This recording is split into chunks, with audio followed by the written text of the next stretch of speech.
Having climbed all of the Monroe Tops, Firths, Corbetts, almost all the Grahams, and all of England and Wales's 2,000-foot mountains, I decided that the next challenge was to climb the 200 mountains in Ireland that were over 2,000 feet. Following Paddy Dillon's guidebook, I started in the Wicklow Mountains, the first three being White Hill, Deuce Mountain and War Hill. This was a pretty easy walk, covering 3 hills, but not much ascent or descent, so it could be done in an afternoon. Day 2 was a much more challenging walk, windy and over 5 hills: Carrigroar, Gravale, Duff Hill, Mullagcleven, East Top and Mullagcleven. It was also a very difficult descent off the final hill. I might have chosen the wrong way, but what actually saved the day for me was I managed to thumb a left back up the road. Otherwise I would have had 5 k's of walking to do. Phew. I had equal luck on day 3 in relation to meeting some friendly and nice people. I parked my car in a military base to climb 4 hills: Seahan, Corrig Mountain, Seafingen and Seafin. Not only did they allow me to park in the car park, but they also gave me a cup of tea and a biscuit when I got down, which was very kind of them. There's a prehistoric burial cairn in the top of Seafingen, and another one with much more interesting, with a sort of passage in the top of Seafin. So it was actually really interesting to explore these sites, which were just quite amazing. Here you can see the passage and the way into the burial cairn, so it was really quite fascinating to stand in the top of the mountain and view something that was over 3,000 years old. Quite amazing. And in the afternoon I managed another hill, Tonduff, which is really just boggy. I had a bit of a trauma at the beginning of day 4 when I got lost in a wood and had to sort of fight my way back through the trees. So today I only managed one hill, a hill called Capure, which actually has a road right up to the top of it, so it's not really that interesting a walk. What was quite interesting was that this mast can be seen from just more or less all over the Wicklow Hills, so it was actually quite nice just to walk up the road and see it. Day 5 in the morning was really challenging. I walked up a hill called Scar and it was so windy I was actually being blown over, hence no pictures. In the afternoon was another road walk. You climb 2 hills, Turlough Hill and Cammaderry, which you get by walking up a road to a reservoir. The views were nice and you can see a beautiful rainbow, but the walk itself was not challenging at all. Day 6 was quite another challenging day, involving 3 mountains: Mullacor, Lugduff and Conavalla. You climb through a forest and then you do the hills. They're really quite interesting, but quite boggy, and you also have a long way to walk back. I did do a day 7, climbing 2 hills, Silseen and Moonbane. However, I don't have pictures of them because it was misty the whole day and I lost my specs on the top of the hill.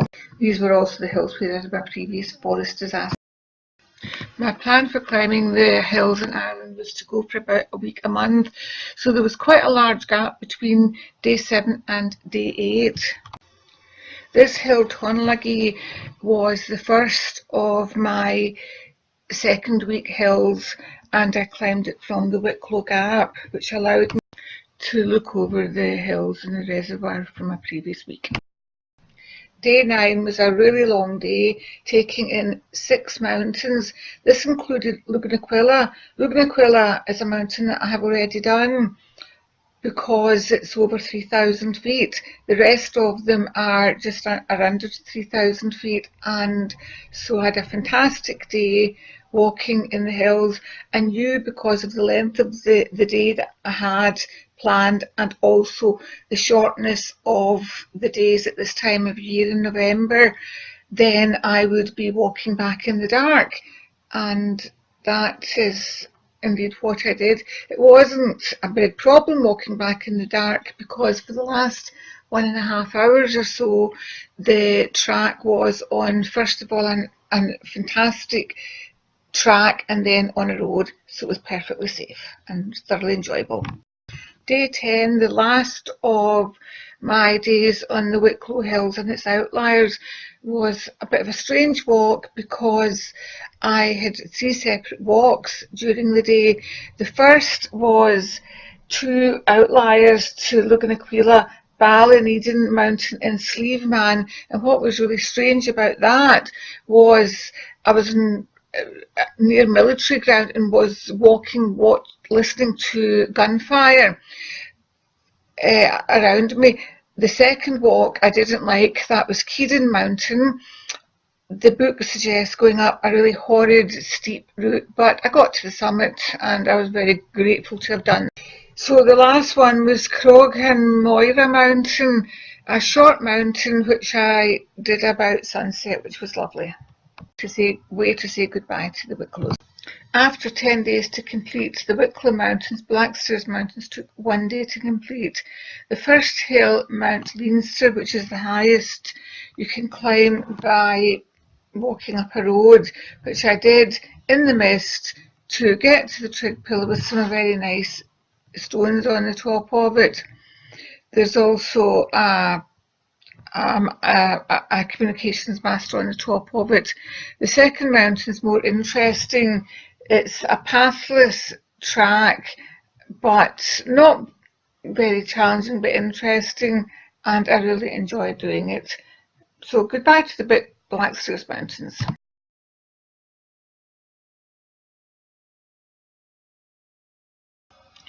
The Camera Mountains comprise of 7 mountains, which you could actually do in 2 days, although I actually took 3 days to do them. This was primarily due to the short days in November and also stopping to chat to people en route. So on day 1 I did Knockshigauna and Knockan Athrin mountains from the 9 Stones car park. Unlike day 1, which was nice, day 2 to do Fascum North, Fascum and Kumalocka mountains were done in the mist on unpathed terrain and very boggy. However, enjoyed the walk, and particularly coming down to this lovely waterfall. Day 3 was another nice day where I did Seafin and Tumaraglin Mountain. These mountains were nice, beautiful views over the mountains that I'd climbed the day before and saw nothing of.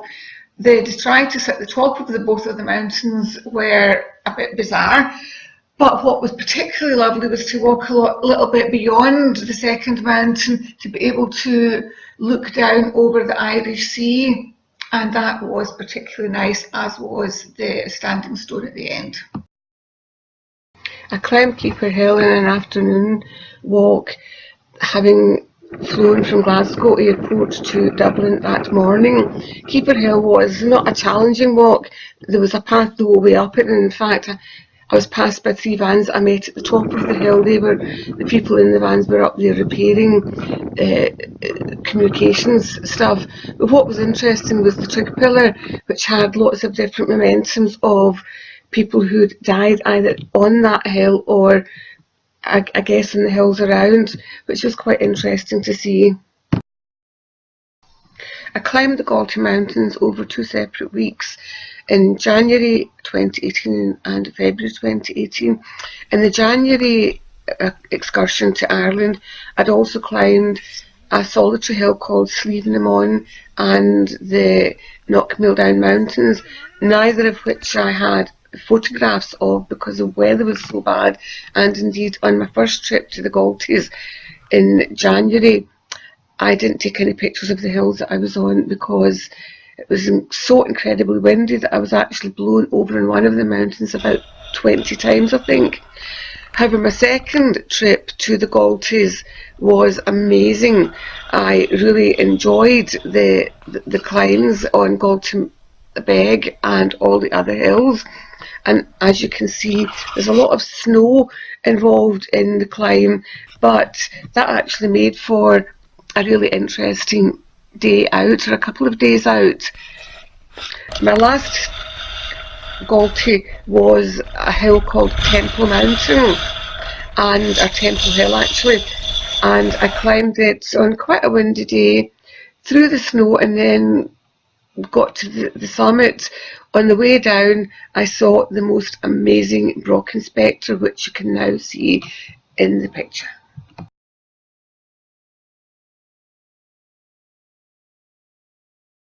Mushroom Moor was the first of my southwest hills that I climbed. It wants to make itself known because it's got a cross, a trig pillar and a cairn at the summit of the hill. However, for me, the magic of Mushroom Moor was sitting on the summit watching sunset, which I did. The hill itself was only about a mile or so long, but watching sunset on the top of that hill was just absolutely magical. I could hardly bear to start the descent back down.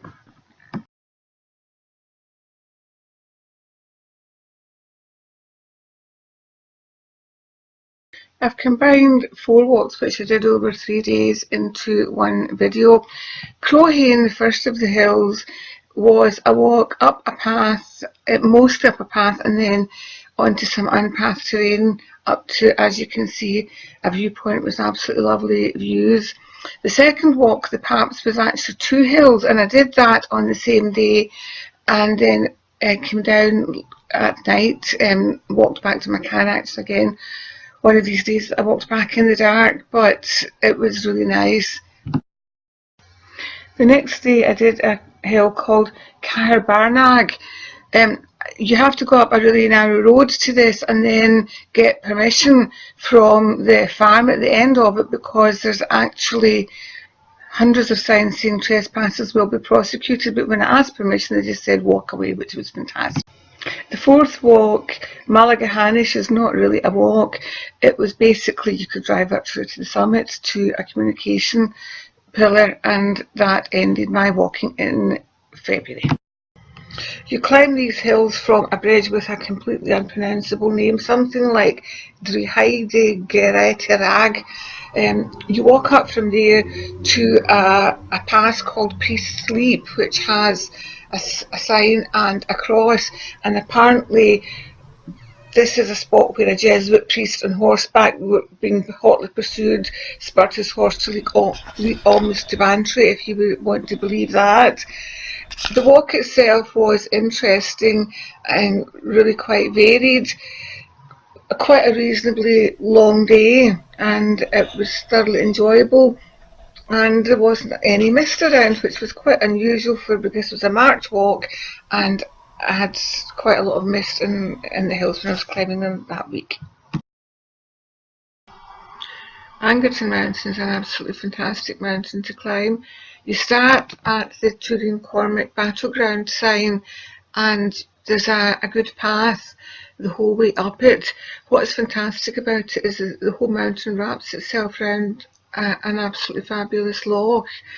It would actually be somewhere really great for wild camping because of the loch and the protected nature.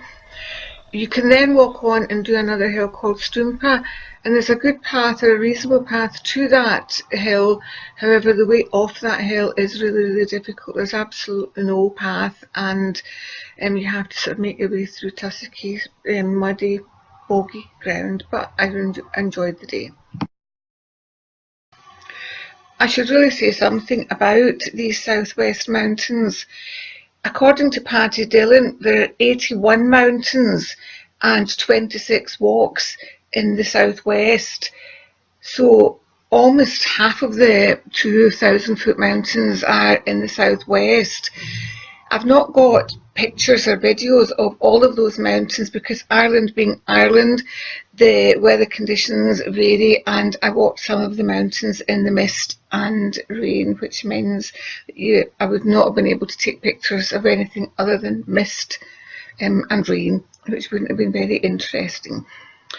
What's also quite interesting is that there aren't and I don't think there's a tradition of climbing Ireland's 2,000-foot mountains, so there's not always paths up these hills, and so therefore you have to make your own path up, and it also means that you are not always meeting people en route, which is fantastic. This is a picture of Hungry Hill. Hungry Hill apparently was named because it was hungry for bodies. However, I achieved the hill without it biting me. The Gap of Dunloe is a beautiful, scenic, narrow road, winding, twisty, between two sets of mountains. Cairntru Hill on the one side of the mountain and Tommy's Mountain, Shea Mountain and Purple Mountain on the other side. It's only a few miles from Killarney and is therefore very popular. You start at a place called Kate Kearney's, which is a bar, and you walk up over the mountains, which involves a long ridge walk, which was beautiful, and then you drop down, and then you've got an equally long walk back down this scenic road with jaunty cars and cyclists and lots of people walking it back to Kate Kearney's, where you can stop in for a pint, I guess. It was an absolute lovely day, and I really, really enjoyed it. McKillicuddy's Greeks are the hills most associated with the southwest hills of Ireland. McKillicuddy's Greeks contains not only the most challenging climbs in Ireland, but also Ireland's highest mountain, Cairntru Hill. I had previously climbed Cairntru Hill and indeed the other 11 mountains in Ireland over 3,000 feet many years ago by cycling between them and then leaving my bike at the bottom and climbing the hills. However, McKillicuddy's Reeks also contains some 2,000-foot mountains, mountains between 2,000 and 3,000 feet, and these were my aim when I went this time to climb these mountains. Annoyingly, I had one at one end of the McKillicuddy's Reeks and another at the other, which basically meant either climbing them as two separate mountains or two separate walks, or climbing one and then doing Cairntru Hill and then the other one. And that's indeed what I did, giving me a very long but enjoyable day. As well as Cairntru Hill, there's another really high hill. This is called Binkera, and it's an incredibly challenging hill to climb. It does actually require scrambling, and I was lucky enough to be on the hill when a group of scouts from Germany were also there, so they helped me across what would have been a really difficult hill otherwise, and so McKillicuddy's Greeks were conquered. 5 hills in a day sound quite challenging and quite a long walk. The hills around the pocket aren't really like that. It's a very interesting walk, and the views, as you can see, are absolutely gorgeous. But the walk itself is only 8 miles, 16 kilometres long, and there's not a huge lot of up and down between the hills. But what is really nice is that you can do this lovely walk around a sort of quite confined area, starting and ending at the same point, and just getting in some glorious scenery and some beautiful hills.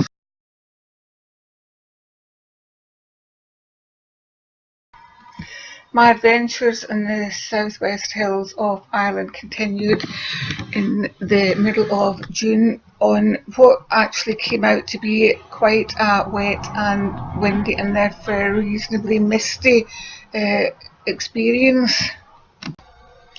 I did the walks over 5 days. I actually had 7 days potentially to walk, but 2 of the days the mist was so far down that I was actually in one case driving in the mist rather than walking in it, which meant that climbing the hills probably wasn't going to be that viable.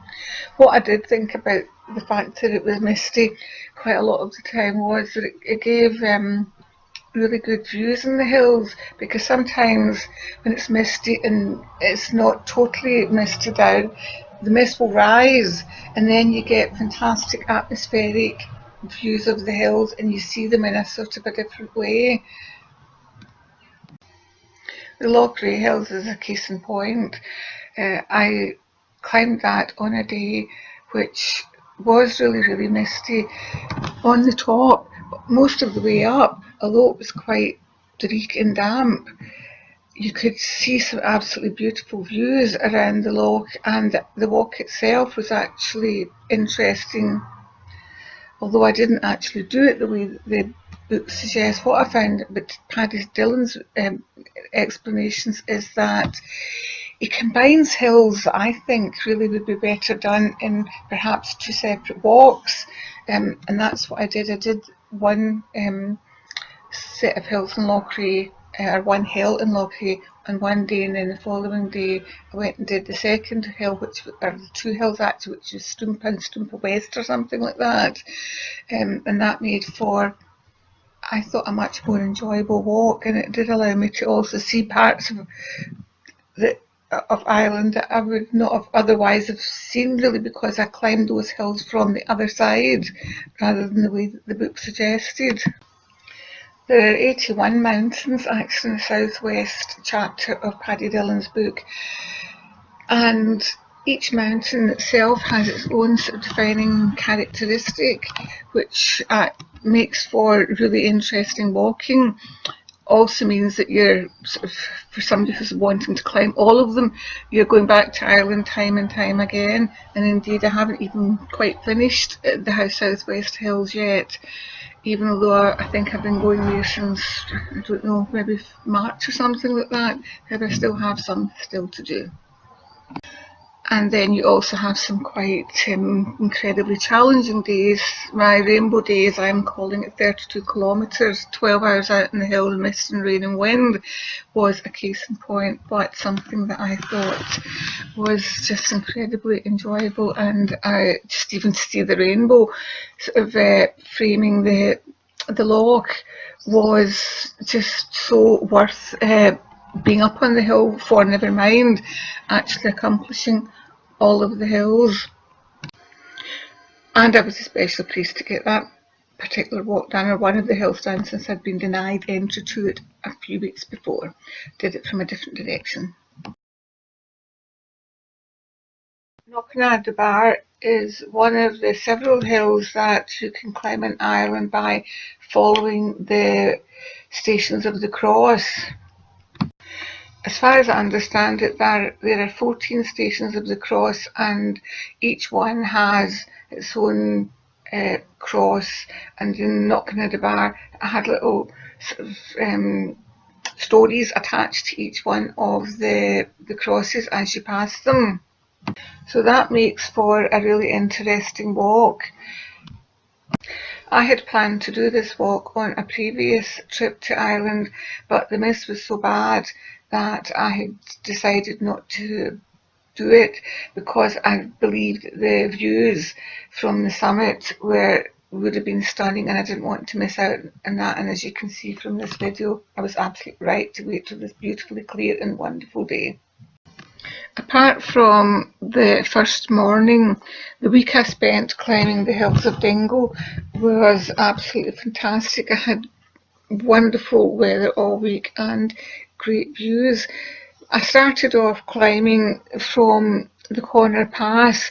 On the west coast, I did one of the satellite hills for Brandon Mountain, and on the other side, on the east side, I did 3 hills initially.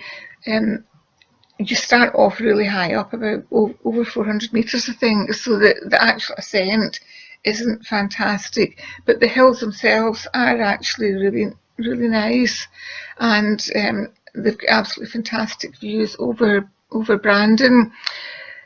On the east side there are actually 4 hills, but I did 3 one day and then went back a few days later to do the 4th one.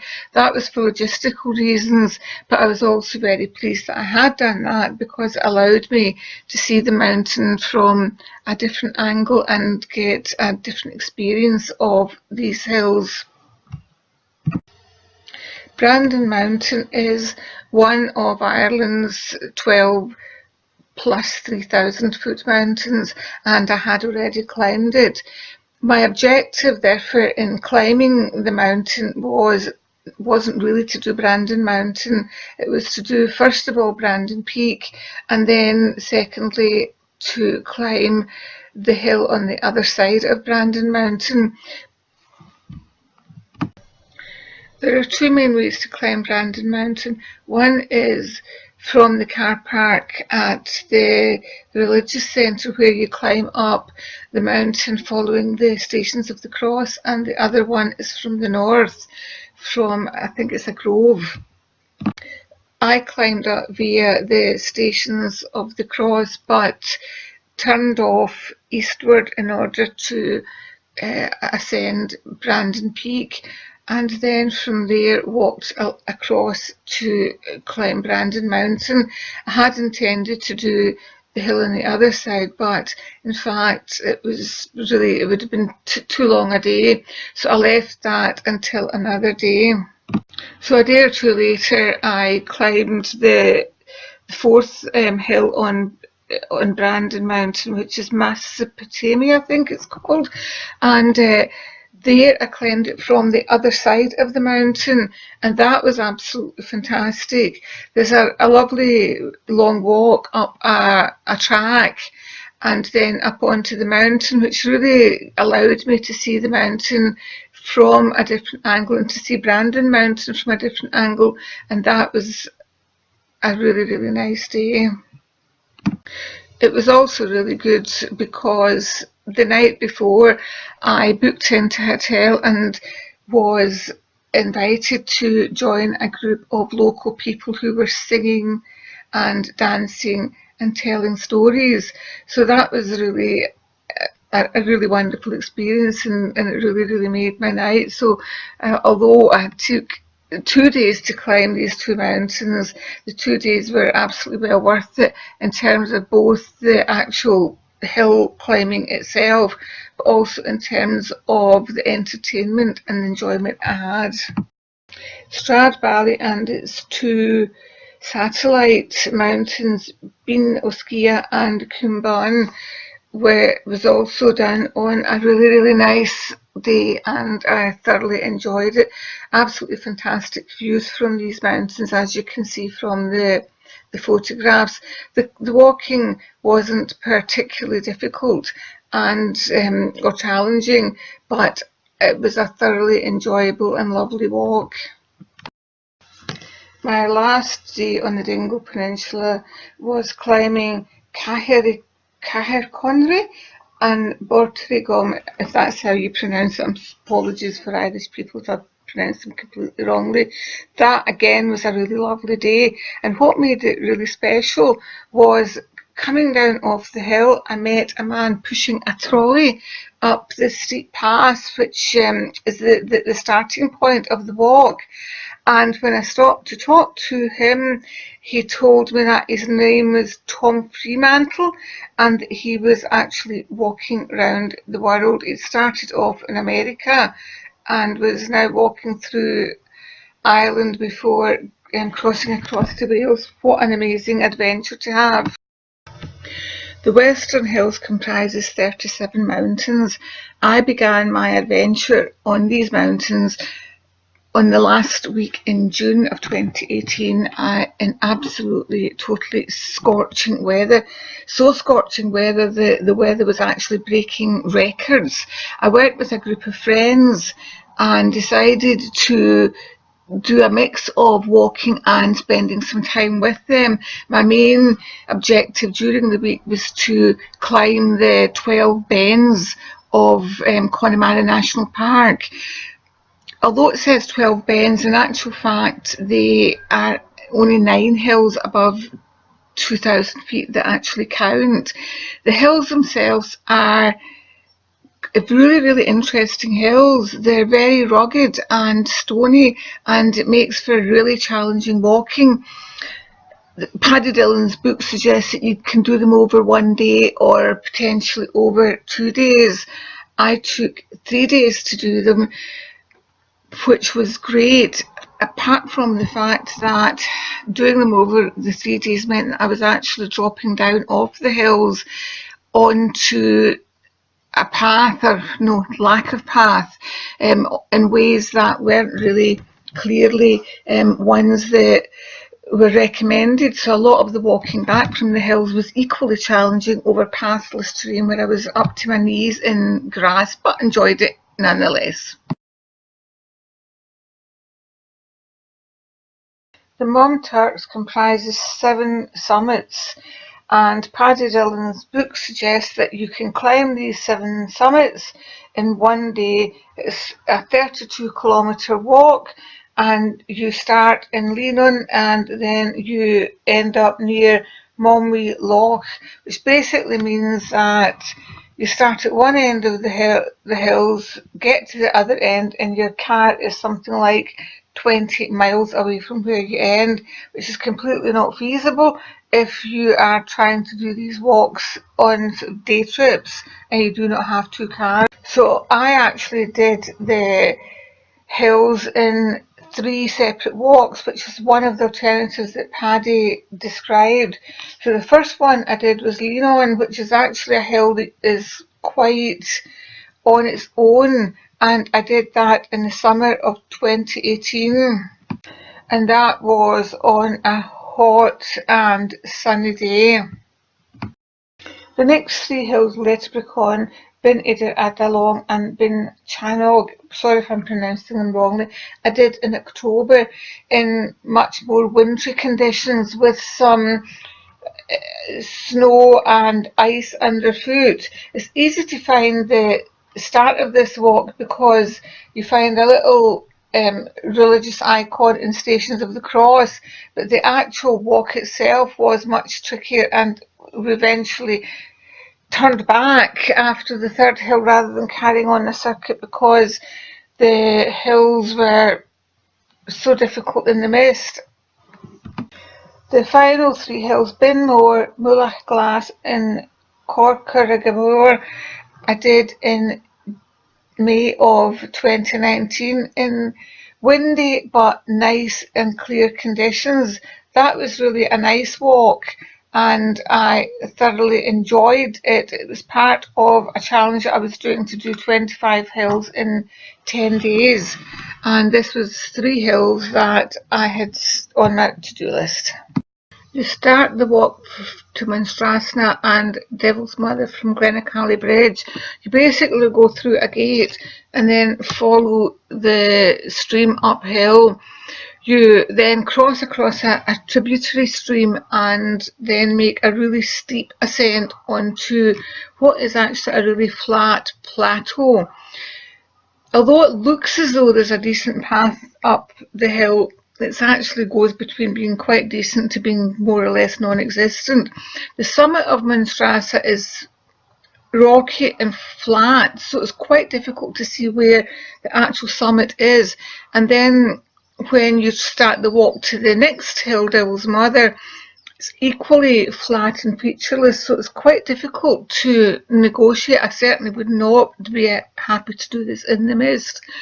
Once you get onto the top of Devil's Mother, the views are lovely, and the walk down from Devil's Mother back to Glencally Bridge is actually quite nice. I arrived in Ireland in May 2019 with 25 hills still to climb out of the 200 and hoping to complete those in 11 days. The first ones I did were the Chiffre Hills, which involve a really steep ascent followed by a reasonably level walk across the summits. I camped in the Wild Atlantic Hostel, which was only a few minutes drive from the hills, which gave me a great start to the day. I would also say that the hostel itself is really lovely to stay in, and you can eat at night in the hotel, which has got really nice food. One of my challenges reduced my number to 22, which was a great feeling.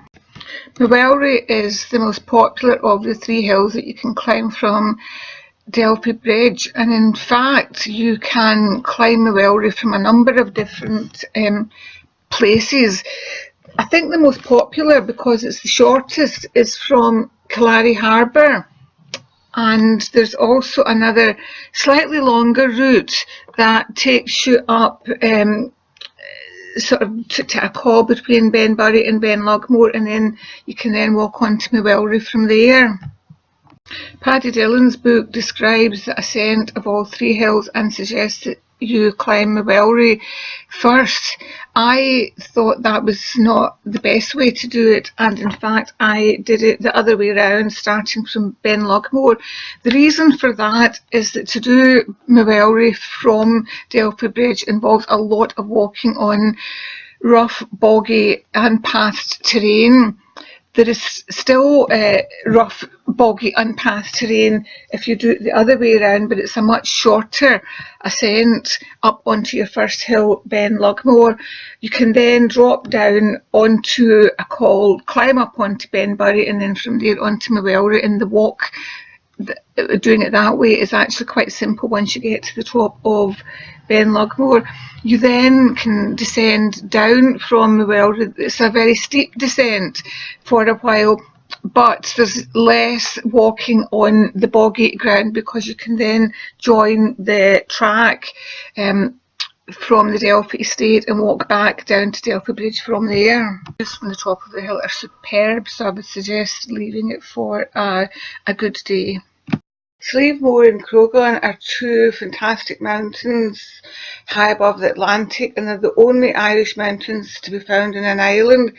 You can actually reach them via a causeway, so the island is not that far off the mainland.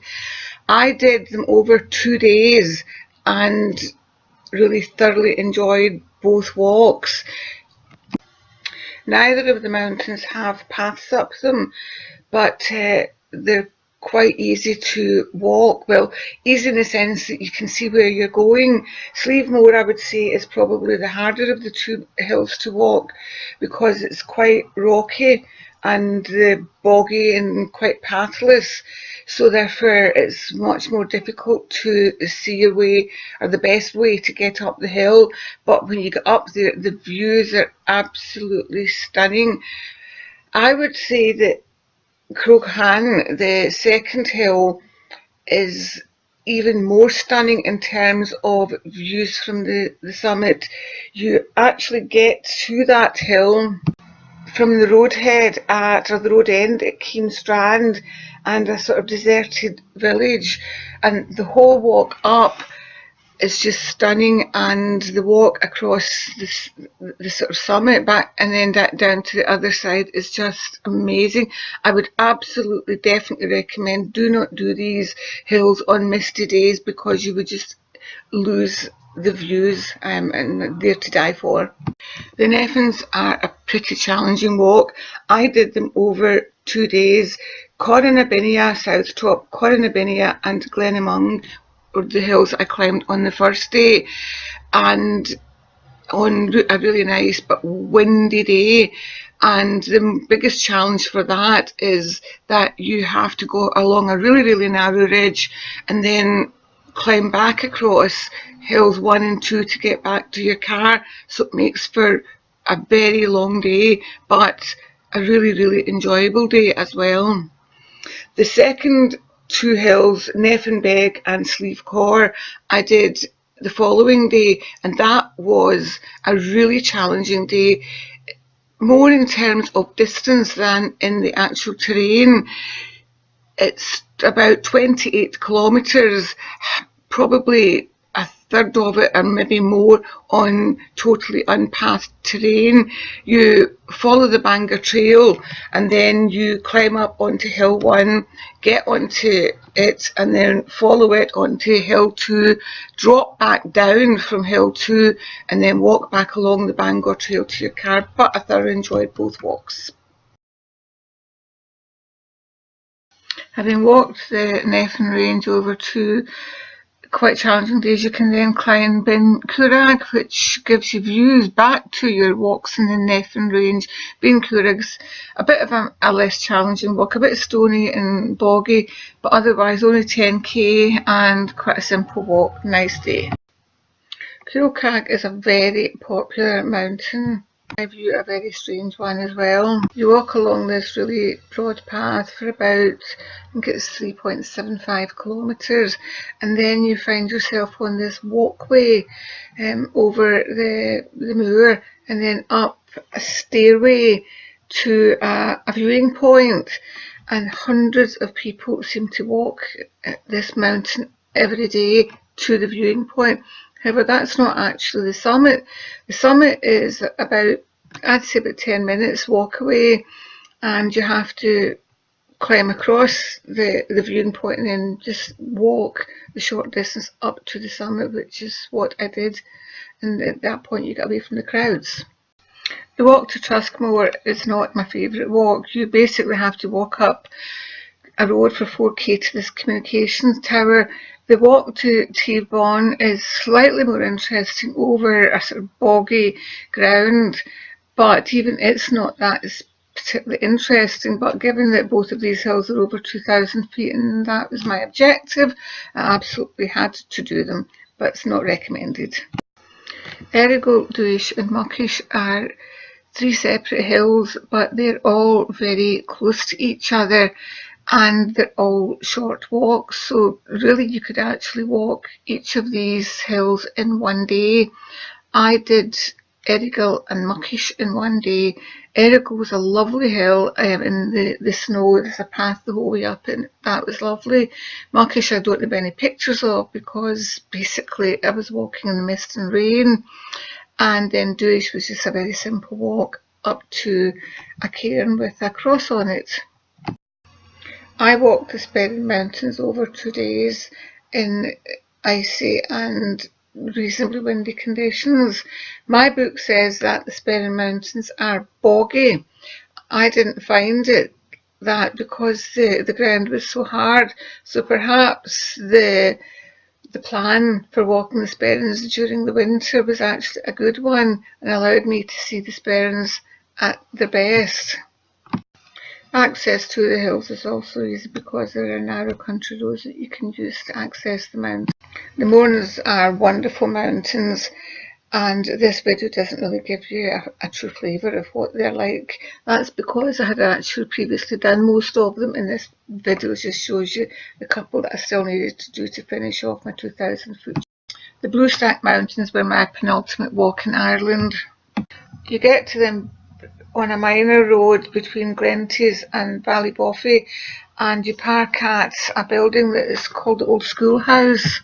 Then follow a waymarked trail for a short distance past a farm and then just basically head up the mountain and then just make your way across the 5 mountains, drop down again to another farm, and then you've got a 2.5–3k walk back up the road to your car. The day that I did them started off quite misty and drizzly, but the weather improved as the day went on, which meant basically that I got better views as I progressed. The hills start off quite rocky and then become much easier and flatter and grassier as you progress along the mountains.